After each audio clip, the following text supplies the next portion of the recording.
योगी तुलसी जयंती समारोह में शामिल हुए और तुलसी मंदिर में सीएम योगी ने गोस्वामी तुलसीदास की हस्तलिखित रामचरितमानस के दर्शन किए और विधिवत पूजा अर्चना की। सीएम योगी ने कहा कि कुछ लोगों ने बेवजह संतों को विवाद में घसीटने का काम किया है। ऐसे लोग सनातन के खिलाफ काम करते हैं। देखिए इस रिपोर्ट को।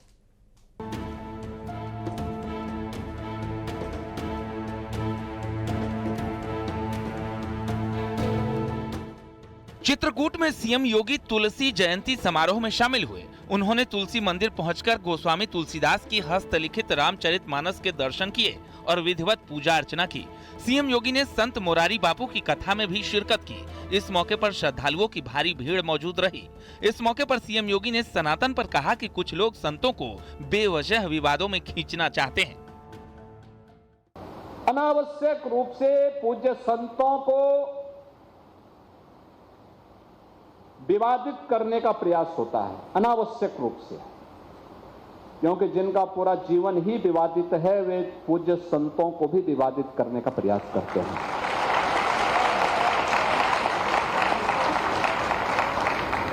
वे लगातार कुछ न कुछ लिखेंगे, कुछ न कुछ विघ्न और बाधा खड़ी करने का प्रयास करेंगे। सीएम योगी ने कहा कि सनातन के लिए सबको आगे आना चाहिए, क्योंकि सनातन ही भारत की पहचान है। सनातन धर्म के लिए, इस देश के लिए,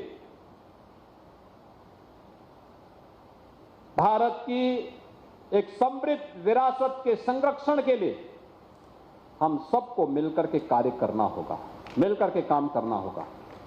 चित्रकूट में सीएम योगी के पहुंचने पर जय श्री राम के उद्घोष गूंजे। वहीं सीएम योगी ने गवीना कृषि विज्ञान केंद्र में तुलसी प्रतिमा का अनावरण किया। मानस मंदिर और तुलसी कुटीर में पूजा के दौरान श्रद्धालुओं की भारी भीड़ उमड़ी। Bureau report, news 18।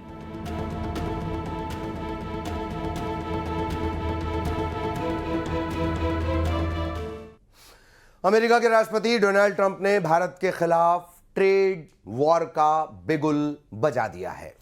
उन्होंने कहा कि रूस से हमारे रिश्तों पर ट्रंप भड़क गए हैं और इसलिए उन्होंने 25% टैरिफ और सख्त आर्थिक पेनल्टी की धमकी दे दी है।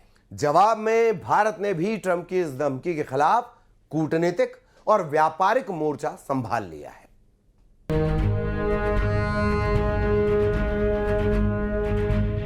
डोनाल्ड ट्रंप ने आखिरकार भारत के खिलाफ ट्रेड वॉर की शुरुआत कर दी है।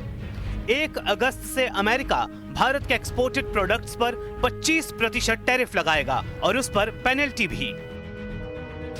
ट्रंप का तर्क साफ है, भारत आज भी रूस से सस्ता तेल और हथियार खरीद रहा है, जो अमेरिका की यूक्रेन नीति के खिलाफ है। अपने social media platform truth social पर ट्रंप ने लिखा, भारत दोस्त है लेकिन व्यापार संतुलित नहीं है। भारत अमेरिकी सामानों पर भारी टैक्स लगाता है और रूस जैसे देशों को फायदा पहुंचाता है। इस बयान से ये साफ हो गया है कि ट्रंप इस बार भारत को दो तरफा चोट देना चाहते हैं, कूटनीतिक और आर्थिक।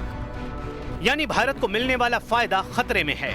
रूस से भारत की रक्षा साझेदारी और ऊर्जा डील से ट्रंप चिढ़े हुए हैं। ऐसे में ये ट्रेड टैरिफ सिर्फ एक आर्थिक कदम नहीं बल्कि एक रणनीतिक संदेश है कि अमेरिका के साथ रहना है तो उसकी शर्तों पर ही रहना होगा। लेकिन ट्रंप की 25% टैरिफ की नीति पर भारत ने सधे हुए लेकिन कड़े अंदाज में प्रतिक्रिया दी है। वाणिज्य मंत्रालय ने कहा है कि इस फैसले के सभी पहलुओं का अध्ययन किया जा रहा है और देश हित में हर जरूरी कदम उठाए जाएंगे। भारत ने साफ किया है कि किसानों, उद्यमियों और एमएसएमईज के हितों की रक्षा सर्वोपरि है। अमेरिका के साथ बातचीत जारी है लेकिन झुकाव नहीं होगा। हमारे किसानों, श्रमिकों, एंटरप्रेन्योर्स, उद्यमी, निर्यातकों, सूक्ष्म, लघु और मध्यम उद्योगों और उद्योग जगत के सभी हितधारकों के कल्याण की रक्षा और संवर्धन को सर्वोच्च महत्व देती है। हम अपने राष्ट्रीय हितों को सुरक्षित करने और आगे बढ़ाने के लिए सभी आवश्यक कदम उठाएंगे। ट्रंप के टैरिफ का सबसे बड़ा असर भारत के किसानों, टेक्सटाइल वर्कर्स, ज्वेलरी इंडस्ट्री और फार्मा सेक्टर पर पड़ेगा। भारत अमेरिका को जो सबसे ज्यादा सामान भेजता है उसमें चावल, झींगा, मसाले, गहने, दवाइयां, गारमेंट्स और मोबाइल्स शामिल हैं। अब जब इन पर 25% टैक्स और पेनल्टी लगेगी तो अमेरिका में इनकी कीमतें बढ़ेंगी, मांग घटेगी और भारत का एक्सपोर्ट गिर जाएगा। इसका सीधा असर भारतीय किसानों की आमदनी, टेक्सटाइल यूनिट्स की मैन्युफैक्चरिंग और एमएसएमईज के सर्वाइवल पर होगा। ट्रंप भारत पर इसलिए भड़के हुए हैं क्योंकि भारत ने रूस से तेल और हथियार लेने के फैसलों में अमेरिका की चेतावनियों को नजरअंदाज किया।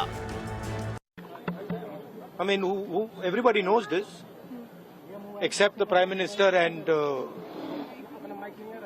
the Finance Minister. Everybody knows that the Indian economy is a dead economy. I'm glad that President Trump has stated a fact. What more do? Why are you asking this question? It is a dead economy. Are you people not aware of this? आपको ये मालूम नहीं है कि Indian economy dead economy है? कोई confusion है आप में? पूरी दुनिया जानती है कि Indian economy is a dead economy और बीजेपी ने इकोनॉमी को खत्म कर दिया है। नहीं, अभी क्या होगा? अभी वो कह रहा है। वो कह क्यों रहा है? क्योंकि वो अपनी ट्रेड डील चाहता है, तो वहां पे दबाएगा इनको। आप देखना कैसी ट्रेड डील बनती है। इतना ही नहीं, ट्रंप ने भारत पर टैरिफ का ऐलान करने के कुछ घंटे बाद ही पाकिस्तान के साथ तेल भंडार डील का ऐलान कर दिया और यहां तक कह दिया कि किसी दिन पाकिस्तान भारत को तेल बेच सकता है। ये सीधा मैसेज है, भारत को रूस से दूर रहना होगा, नहीं तो उसकी कीमत चुकानी होगी। चीन के साथ अमेरिका का टकराव चल ही रहा है और ट्रंप को लगता है कि भारत अगर रूस चीन गठजोड़ में फंसा रहेगा तो अमेरिका के लिए भरोसेमंद पार्टनर नहीं बन सकता। लेकिन भारत अब सिर्फ रिएक्शन नहीं देगा। सरकार समझ चुकी है कि इस ट्रेड वॉर को सिर्फ कूटनीति से नहीं, रणनीति से हैंडल करना होगा। भारत ने बीते वर्षों में जिस तरह यूएई, ऑस्ट्रेलिया और ब्रिटेन के साथ व्यापार समझौते किए हैं, वैसे ही अमेरिका के साथ भी आगे की सोच बनाई जा रही है। ट्रंप का ये टैरिफ गेम लंबा चले या पलट जाए, भारत अब तैयारी में है और ये लड़ाई अब सिर्फ इकोनॉमिक नहीं, जियोपॉलिटिकल हो चुकी है।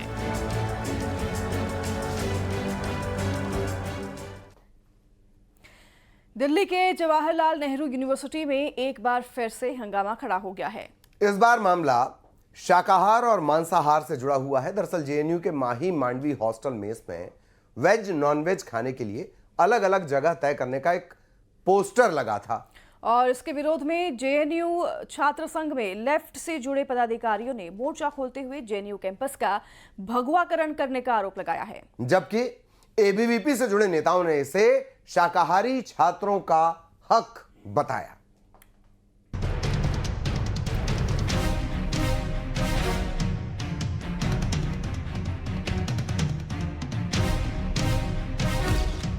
दिल्ली की जवाहरलाल नेहरू यूनिवर्सिटी में खाने पर संग्राम।